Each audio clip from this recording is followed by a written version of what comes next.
Pessoal, vamos falar aqui um pouquinho sobre CMS filtro. A gente tem alguns assuntos que eles são interligados de unidades didáticas diferentes, tá? Tanto da 4 quanto da 5, que o normal para você aprender no step by step correto é você estudar eles juntos ou cada um numa sequência, tá? Então, às vezes não faz sentido separar esses assuntos.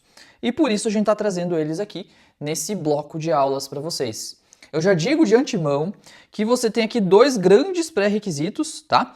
Um deles é o equilíbrio químico e o outro pré-requisito é a parte de sais, ácidos e bases, tá? Definir força de ácido, força de base, sal, se ele tem caráter ácido ou básico.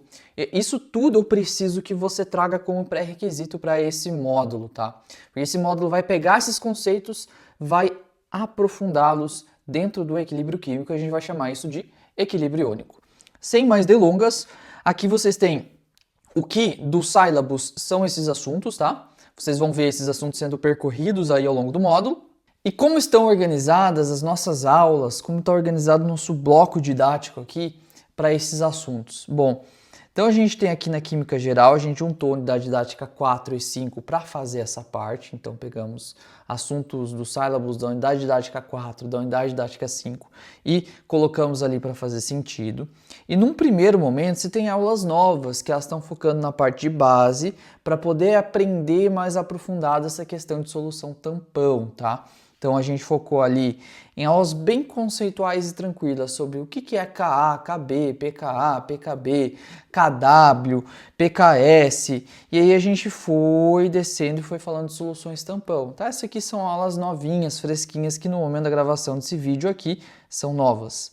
E a gente tem aulas que nós já tínhamos ali, que estão muito legais, com bastante teoria, bastante exercício, bastante mão na massa, assim. É uma aula que junta tudo, que foca em KPS, constante, produto, solubilidade, e efeito do íon comum, mas você vai ver que tem outras coisas lá também. Então, para você passar por tudo e ficar completo, é aconselhado passar por tudo isso aí, ok? Então, estamos organizados dessa forma. E aqui eu quero mostrar o que foi cobrado de vocês sobre isso aí no semestre filtro. Já aproveitando para falar um pouquinho, eu não tenho como chegar aqui nessa questão e explicar ela sem eu ter certeza que você sabe o que é uma solução tampão, sem eu ter certeza que você conhece a equação de Henderson-Hasselbalch. Que eu não sei pronunciar o nome dela, mas está escrito aqui, ó. Está escrito aqui para você, tá? Essa equação que a gente tem ali, ela no nosso módulo, mas eu vou tentar explicar aqui para você nesse vídeo para a gente fazer a resolução da questão do semestre filtro. E eu vou dizer para vocês que essa questão aqui, ela foi uma questão de um alto nível, ela cobrou ali que você soubesse uma coisa bem específica, tá? Enfim, por mais que às vezes algumas pessoas nos comentaram que elas foram por associação e colocaram a palavra uguale aqui, se arriscaram sem saber o que estavam fazendo, tá? Então, enfim, isso é um risco que você toma, às vezes pode dar certo, né? Mas vamos lá. Gente, isso aqui está falando do poder tamponante de uma solução tampão. Tá? Então, primeira coisa, quando a gente fala de solução tampão, a gente tem que lembrar o que ela faz. Ela é um tipo de solução que ela resiste às mudanças de pH. Se você tentar jogar um pouquinho de base lá, ela vai resistir à mudança do pH. Se você jogar um pouquinho de ácido lá, ela vai também resistir à mudança do pH. Ela tem esse poder esponja de absorver as mudanças, e isso acontece por conta do equilíbrio químico, mais especificamente o equilíbrio dos íons, o equilíbrio iônico que a gente estuda nesse módulo. E para você calcular o pH de uma solução tampão, pH da solução tampão, existe essa equação aqui de Henderson-Hasselbalch, que ela vai dizer que o pH é igual ao pKa do ácido fraco, que está sendo usado para fazer essa solução tampão, mais o logaritmo base 10, que está o logaritmo base 10, do que? De uma razão. A razão aqui entre a concentração da base conjugada e a concentração do ácido, tá? E aí, esses dois carinhas aqui, a relação entre eles que está sendo cobrada nesse exercício. E aí a gente precisa conhecer essa equação aqui para começar a falar de poder de tamponamento. E você vai entender agora por que eu falei que é uma coisa um pouco avançada falar sobre poder de tamponamento. Porque quando eu falo em poder de tamponamento, eu falo a quanto uma solução tampão vai resistir a mudança do pH. Então, eu vou ter que pegar aqui e pensar matematicamente numa derivada. Gente, e essa derivada é uma coisa analítica de química muito avançada, tá? Vocês não estão indo para a área da química, vocês não têm que ficar calculando essa derivada. Mas é isso aqui, esse dc dpH, a gente vai procurar um ponto de máximo dessa função, que seria o caso quando eu tenho, por exemplo, uma adição de um ácido em relação à mudança de pH. Então, quando que um ácido que eu adicionar vai fazer uma variação mínima do pH? É essa a pergunta que a gente se faz usando esse artifício aqui da derivada. Para deduzir isso aqui, para chegar num resultado, é muito passo matemático. Não é pouco passo matemático, não. Você vai ver que nesse módulo a gente faz dedução de equações aqui, mas a dedução dessa equação aqui, ela acaba sendo uma coisa matematicamente mais avançada. Então eu não vou fazer isso aqui com vocês para chegar aqui e falar que o que está sendo cobrado no nosso exercício é consequência prática dessa dedução, tá? Então, o que acontece? O poder de tamponamento, ele vai acontecer quando você tiver aqui, por exemplo, uma solução que você tem HA gerando H+, mais A-, quando você coloca essas espécies aqui em solução, você vai ter o teu poder de tamponamento máximo, ou seja, a tua solução tampão vai ser mais poderosa possível, ela vai ser mais resistente a mudanças de pH possível quando a concentração desse cara aqui for igual à concentração desse cara aqui. Quando a concentração do teu ácido fraco for igual à concentração da base conjugada dele. Tá? Então, essa é a situação aqui em que você tem o poder de tamponamento máximo, tá? Concentração de HA igual a concentração de A-. Aqui você vai ter o poder de tamponamento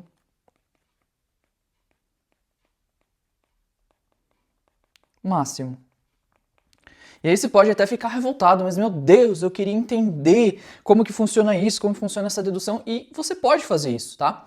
E eu aconselho você pegar, entrar aí na sua plataforma de inteligência artificial predileta e falar assim, eu gostaria que você deduzisse uma equação a partir da equação de Henderson, tem que dar a instrução certinha para a inteligência artificial ali. A partir da equação de Henderson-Hasselbalch, eu queria que você deduzisse para mim, comprovasse para mim o porquê que o poder de tamponamento máximo acontece quando a concentração de HA é igual à concentração de A-, tá?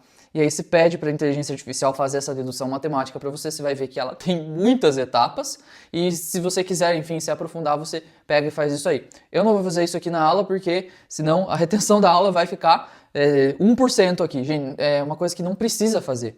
Você simplesmente pega e lembra, poder tamponante é máximo quando isso aqui for acontecer, tá? Então esse é um dos casos que vale a pena você guardar, memorizar, decorar. Isso aqui você sabe que eu sou contra a decoreba, mas quando a decoreba é necessária, eu sou a favor. Então isso aqui é uma coisa para você memorizar. Bom, então esse aqui é um dos exercícios aqui do semestre filtro. E o outro aqui, gente, não é necessariamente o assunto de equilíbrio iônico, mas nas nossas aulas a gente entende o porquê que quando eu coloco um pezinho na frente de uma variável, eu estou fazendo aqui, por exemplo, pH, eu estou fazendo o menos log dela, tá? Nesse caso do pH seria como se fosse da concentração de H+, então é menos log da concentração de H+, tá? Bom, e aí esse exercício ele também é um exercício fora da caixa, porque por definição o pH é o logaritmo do quê? Do oposto do log da concentração de H+. E aí você vai ter que colocar uma palavra inverso. E inverso na matemática, ó, o inverso de x é x elevado a menos 1. Esse aqui é o inverso. E o inverso de x, então, vai ser 1 sobre x. Isso é o significado de inverso. E como que você enxerga o inverso nessa questão do pH, tá? Bom, isso aqui é uma questão que eu acho que provavelmente a pessoa que pegou e respondeu essa questão pensando, resolvendo mesmo, precisou pensar um pouquinho fora da caixa, tá? Então, quando ele vem com a frase, ó, o pH é o logaritmo do quê? Da concentração molar de hidrogênio, da concentração de H+. Você pode aqui lembrar de propriedades de logaritmos para tentar enxergar alguma coisa, e esse menos que tem aqui, ele é um menos 1, tá? Então, é um menos 1 que está multiplicando log da concentração de H+. Tá? Então isso aqui é igual ao pH. E aí uma coisa bem interessante que tem nas propriedades de logaritmos é que se você tiver aqui A vezes log de x, por exemplo, tem uma propriedade de logaritmos que deixa você pegar o número que está multiplicando o log ali na frente e colocar como expoente lá dentro do logaritmo. Então isso aqui vai ser igual a quê? Vai ser igual a log de x elevado a A, tá? E você pode aplicar isso aqui no nosso exercício. Se tem esse -1, esse -1 pode vir para cá. E aí, com isso, o seu pH vai ficar o quê? pH vai ser igual a log da concentração de H+, mas essa concentração de H+, ela está o quê? Ela está elevada a -1 agora, porque esse -1 aqui foi lá para cima do expoente. Olha só, gente, que interessante, né? E quando eu tenho uma coisa elevada a -1, tá? Então, lembrando que o log, ele tá sempre assim, aqui, né? Quando tem alguma coisa elevada a -1, é a mesma coisa que ela sobre ela mesma, tá? Então, é pH de log de o quê? Ó, vou usar as mesmas cores aqui do parênteses. Log de 1 dividido pela concentração de H+. Essa foi a manipulação matemática. 1 dividido por alguma coisa é definição do quê? É definição do inverso, tá? Inverso. Então isso aqui é o quê? É o inverso da concentração de H+.